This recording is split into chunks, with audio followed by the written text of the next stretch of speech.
अस्सलाम वालेकुम जी। आप देख रहे हैं पीएनपी न्यूज और मैं हूं आपके साथ फलक नाज। और मेरे साथ जो हैं वो नासिर अजीम साहब मौजूद हैं। आज हम कुछ अहम इश्यूज पर जो अभी मुल्क में चल रहे हैं, वाकयात, खबरें, अहम खबरें, उन पे डिस्कस उनको करेंगे और आपको बताएंगे कि क्या मुल्क में चल रहा है। वैसे तो आप वाकिफ होंगे, लेकिन उसकी तफसील को हम ऐड करेंगे और मिलकर इस प्रोग्राम को आगे लेके चलेंगे। सबसे पहले हम बात करेंगे वजीर आजम इमरान खान की जानिब से। ये खबर है कि इलेक्शन कमीशन की जानिब से इमरान खान को ये कहा गया था कि वो खैबर पख्तूनख्वा का दौरा ना करें। अगर वो करेंगे, क्योंकि बलदियाती इंतखाबात जो हैं वो करीब हैं और 19 दिसंबर को बलदियाती इंतखाबात होंगे। अगर इमरान खान वहां पे जाते हैं तो वो इस कानून की खिलाफ वर्जी करेंगे।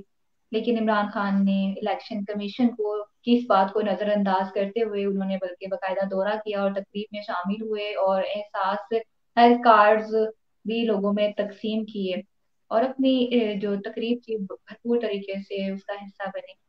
तो इस पे हम नासिर अजीम साहब की राय लेना चाहेंगे कि उनका इस बारे में क्या ख्याल है कि जब वजीर आजम, मुल्क का वजीर आजम ही जो है कानून को, इलेक्शन कमीशन को, इदारों को साथ लेकर नहीं चलेगा, खिलाफ वर्जियां करेगा, तो अवाम क्या करेगी? अवाम वजीर आजम की तरफ कैसे देखेगी?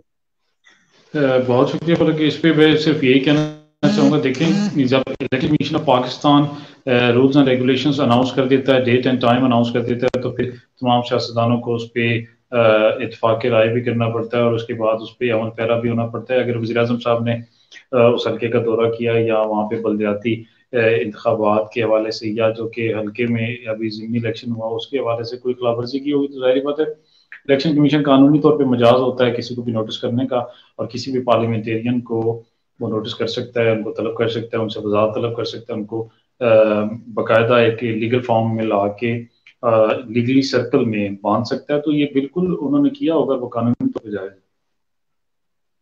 जी बहुत शुक्रिया।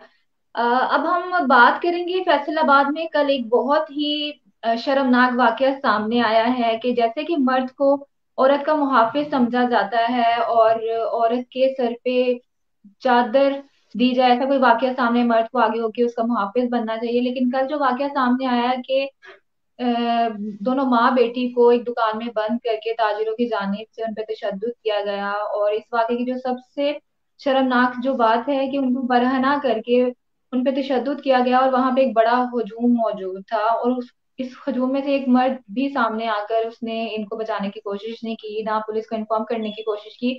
ये तो तब जब सोशल मीडिया पर ये वाकया वायरल हुआ है तब पुलिस एक्शन में आई है और ये हुआ। इस पे आप क्या कहना चाहेंगे? जी बिल्कुल, मैंने ये न्यूज़ देखी और बड़ी इंतहाई शर्मनाक वाक़या था, और बिल्कुल आपने भी इस बात को मैंने देखा है कि बड़ा उजागर किया। बतौर एंकर पर्सन आपने इस पे आवाज़ उठाई और आप इस पे बात करते रहे। ये जो वाक़या हुआ है इंतहाई शर्मनाक है। देखिए सिर्फ ख़वातीन की बात नहीं, अगर कोई मर्द के साथ भी इस हद तक जाके जुल्म ज़्यादती होती है और उसको अगर मारा पीटा जाता है, तो मैं समझता हूँ कानूनी इदारों को हरकत में आना चाहिए, ऐसे लोगों के खिलाफ एक्शंस लेने चाहिए। और स्टेट अपनी मुद्दत में इन लोगों के खिलाफ एफआईआर भी दर्ज करवाती है, पर्चे भी दर्ज करवाती है। तो ये सारी वो मामलात और वो सारी चीज़ें हैं जो कि इदारों के कंट्रोल में हैं और इदारे ही इसको मुनज़्ज़म कर सकते हैं, और ऐसे लोगों को कैफ़े किरदार तक पहुँचाना इदारों का काम है। और होपफुली उन पे एक्शन हुआ होगा। और मेरा ख्याल है कि IG Punjab and chief minister ने भी इस पे नोटिस ले लिया होगा और इस पे रिपोर्ट तलब की होगी। अगर नहीं लिया हुआ तो हम अपने प्लेटफॉर्म से ये रिक्वेस्ट करेंगे कि आईजी पंजाब इस पे नोटिस लें और ऐसी कार्रवाई करें कि इसको इबरत का निशान बना दिया जाए, ताकि खवातीन की इज्जत और खवातीन को तहफ़्फ़ुज़ जो है वो यकीनी बनाया जा सके। और खातून की और खवातीन की वैसे भी मैं समझता हूँ हमारे माशरे में बड़ी रिस्पेक्ट की जाती है, लेकिन ऐसे शर पसंद अनासर की वजह से बहुत से मर्द हजरात भी बदनाम होते हैं, और हमारी कह लें कि मेल साइड से ये इल्ज़ाम ख़वातीन की जानब से लगा दिया जाता है कि देखें भी तमाम मर्द ऐसे हैं। देखिए ये एक इंडिविजुअल वाक़या है और मैं समझता हूँ तमाम लोग इस पे कंडेम करते हैं, और ऐसे वाक़यात से इदारों को चाहिए कि ऐसी ज़बरदस्त किस्म की मिसाल पैदा करें ताकि आइंदा कोई शख्स भी ऐसी हरकत करते हुए डरे।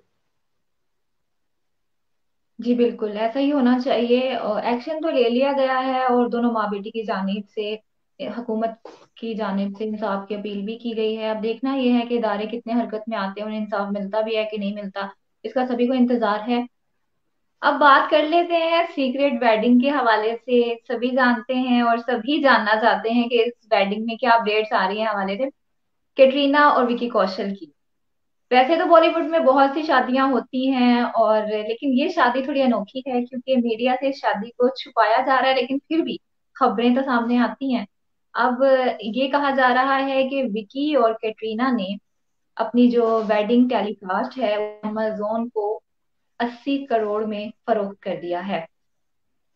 तो अब ये देखना है कि कैसे, जैसे जैसे अपडेट्स इस हवाले से आएंगे हम आपसे शेयर करते रहेंगे, लेकिन सबको इंतजार है कि ये वेडिंग जो है किस तरह सर अंजाम पाती है। और एक राज जो अभी तक बरकरार है, क्या सलमान खान या उनकी फैमिली जिनसे कैटरीना के बहुत अच्छे ताल्लुकात थे, क्या वो इस वेडिंग का हिस्सा रहेंगे या नहीं रहेंगे, ये तो जब हो जाएगी तभी सामने आएगा। अब बात कर लेते हैं स्टेज अदाकाराओं के हवाले से। ये खबर भी सोशल मीडिया पर आजकल बहुत वायरल है, बहुत से लोग इससे वाकिफ होंगे, बहुत से लोग ना वाकिफ होंगे। तो हम आपको बताते चलेंगे, खुशबू खान से तो सभी वाकिफ हैं, वो स्टेज की और फिल्मों की एक अदाकारा रही हैं। क्या जैसा काम किया हम उस पर डिस्कस नहीं करेंगे, लेकिन खुशबू पे इल्जाम आयद किया जा रहा है कि उन्होंने स्टेज अदाकाराओं पर, 3 अदाकाराएं हैं, स्टेज डांसर्स हैं, महक हैं, सिल्क हैं और एक और अदाकारा है, उनको जो है उन किसी वहां के ही आदमी को, आर्टिस्ट को 1 लाख रुपया दिया गया कि उनके मेकअप रूम में कैमरा सेट करवाया गया और उससे कहा गया कि उनकी जो वीडियोस हैं, बरहना वीडियोस जो है रिकॉर्ड करके खुशबू को दी जाए ताकि वो सोशल मीडिया पे उसे अपलोड करें, उन्हें बदनाम करें। उस थिएटर से खुशबू के कुछ इख्तलाफात थे, थिएटर से निकाला गया था खुशबू को, जिसपे उसने ये हरकत की है। देखिए, इज्जत सबकी बराबर होती है, जो जैसा भी काम करे, अच्छा काम करे, बुरा काम करे, अपना पेट पालने के लिए काम करे, किसी को ये हक हासिल नहीं है कि उसको उसकी इज्जत को इस तरह पामाल करे। तो अब खुशबू को 19 दिसंबर के लिए अब बुरी जमानत तो नहीं है, लेकिन क्या इसमें पेशरफ्त होती है केस में, उसको सजा मिलती भी या नहीं मिलती, वो अपने आप को अ, साबित करती है अपनी देखिए, बेगुनाही इस पे या।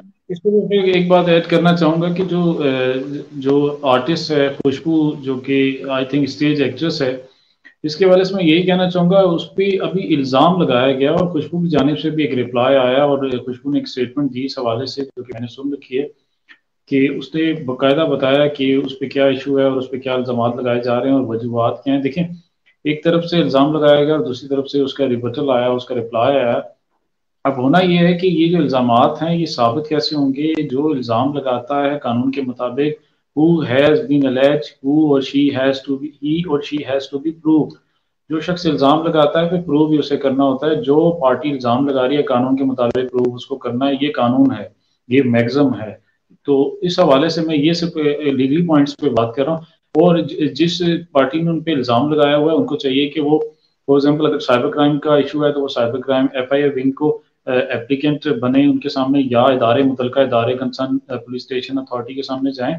और अगर इल्ज़ामात साबित होते हैं, उनके पास से ये वीडियोस बरामद होती हैं, इदारे बरामद कर लेते हैं, तो बिल्कुल कानून के मुताबिक खुशबू को बड़ी सख्त सजाएं मिल सकती हैं और ऐसी सजा मिलेगी जो कि आने वाले तमाम लोगों के लिए फिर एक सोच की हामिल होगी। और आजकल तो ये ट्रेंड भी बन चुका है, ये वीडियोस को बनाना और वीडियोस को लीक करना। और ऐसे शर पसंद अनासर जो कि हमारे माशरे में अब दिन ब दिन ग्रो करते जा रहे हैं, क्योंकि डिजिटल मीडिया, डिजिटल दौर जैसे जैसे एडवांस हो रहा है, तो अल्लाह माफ़ करे हमारा, बेसिकली ये आप ऐसे कह सकें कि जहनी तौर पे जो बीमार लोग होते हैं और जो जहनी तौर पे पस्ती का शिकार होते हैं और कॉम्प्लेक्स का शिकार होते हैं, वो दूसरों की वीडियोस को बनाकर और उसको लीक करने के लिए ट्राई करते हैं। देखिए, जब आप खुद पे मेहनत करेंगे, पॉजिटिविटी के साथ मेहनत करेंगे, तो आपको क्या जरूरत है आप अपने मुखालिफ की वीडियो बनाकर उसको लीक करने की ट्राई करेंगे। और देखिए, ऐसा कोई भी करता है तो याद रखिएगा वो खराब नहीं होगा, बल्कि आप उसे और वायरल कर देंगे और पब्लिक कर देंगे, ये अगर दूसरे सेंस में देखा जाए। तो अब मुझे नहीं पता खुशबू की उसके पीछे इंटेंशन क्या होगी, क्या खुशबू ने वो रिकॉर्ड किया नहीं किया। अब मुतलका इदारे उस पर तफ्तीश करेंगे, जो भी बात होगी और प्रोग्राम्स में आगे सामने आती जाएगी, आपकी न्यूज़ में भी हम सुनेंगे। आप जो न्यूज़ एज न्यूज़ एंकर काम कर रहे हैं उस पर भी हम सुनना चाहेंगे कि वो ब्रेकिंग कैसा बने। और नंबर 2, जो बात आपके प्रोग्राम में रोजाना 8 से 9 हुआ करेगी और हिट टॉपिक्स को टच किया करेंगे, मैं आपका साथ दिया करूँगा प्रोग्राम में, तो उस पर भी ये प्रॉपर बात सुनने को आए कि इंशाल्लाह आगे देखेंगे कि इस पे अपग्रेड क्या हुआ है, इसकी आगे प्रोसेस क्या चला है, और होपफुली अगर खुशबू गिल्टी हुई तो नासिर अकॉर्डिंग टू लॉ साहब, आपको को चाहिए कि उस आपको पर इंटरप्ट कर रही कार्रवाई। हूँ, माजरत के साथ आपको इंटरप्ट कर रही हूँ। तो आपको बता दूं, आज आपका इंटरनेट आपका साथ नहीं दे रहा। मेरा इंटरनेट आपकी आवाज में मेरा बहुत मेरा इंटरनेट इसलिए क्लैरिटी साथ नहीं दे रहा है कि मुझसे ये गलती हुई कि मैंने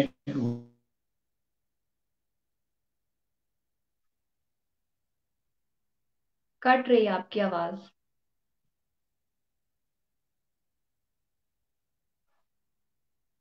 चलिए जी, नासिर साहब का जो इंटरनेट आज उनका साथ नहीं दे रहा, हो सकता है नाराज है उनसे। आखिरी खबर नहीं। शामिल करते हैं और आपको बताएंगे, अच्छा मैं ढाका सीरीज में पाकिस्तान ने जो है बांग्लादेश को शिकस्त देके सीरीज को अपने नाम कर लिया है।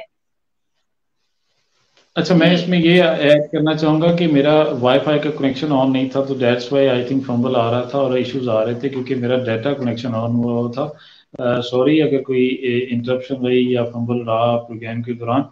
तो मुझे काफ़ी देर बाद ख्याल आया, सारा दिन असल में शेड्यूल रफ था, सुबह से लेके अभी 10 बज रहे हैं और अभी तक मैं एक सूट पहने बैठा हूँ।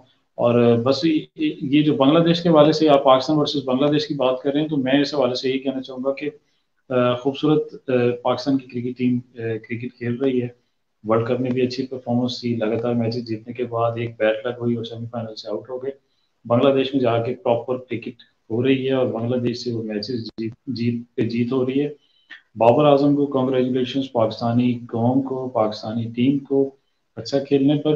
अच्छा चले, कोई तो खुशी पाकिस्तान में आ रही है कि क्रिकेट की सूरत में ही चलो कहीं ना कहीं खेल हो रहा है और पाकिस्तान जीतता जा रहा है, तो ये बड़ी ज़बरदस्त और बड़ी खुशाइन बात है।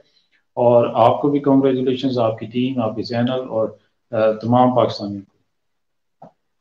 जी, पूरी कौम को पाकिस्तान की जीत पर मुबारकबाद हम पेश करते हैं। पाकिस्तान वर्ल्ड कप में नहीं जीत सका तो क्या हुआ, पाकिस्तान जो जो सीरीज है, T20 सीरीज जो चल रही है, उसमें पाकिस्तान अपनी शानदार कामयाबी का मुजाहिरा कर रहा है।